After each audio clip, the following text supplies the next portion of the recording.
السلام علیکم ناظرین کرام، شروع کرتی ہوں اللہ تعالیٰ کے بابرکت نام سے جو بڑا مہربان اور نہایت رحم والا ہے۔ شیخ سعدی شیرازی نے علمی خانوادے میں آنکھ کھولی۔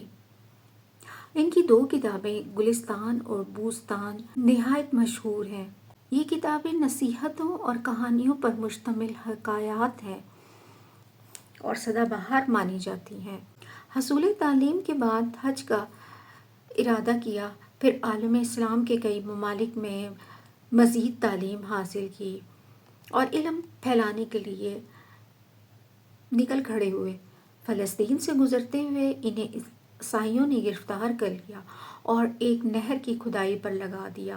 وہاں سے ایک شام کے رہنے والے تاجر کا گزر ہوا تو انہوں نے پہچان کر 10 دینار ادا کیے اور انہیں رہا کروا کر اپنے گھر لے آیا اور ان کے علم اور اخلاق سے متاثر ہو کر اپنی بیٹی کی شادی کرا دی۔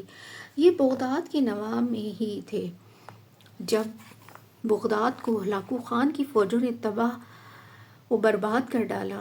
انہوں نے خلافت عباسیہ کی مظلومیت پر نوحہ بھی لکھا۔ ہلاکو خان کے وزیروں خواجہ شمس الدین اور خواجہ علاء الدین کے دل میں شیخ سعدی رحمۃ اللہ علیہ کے لیے بہت احترام تھا۔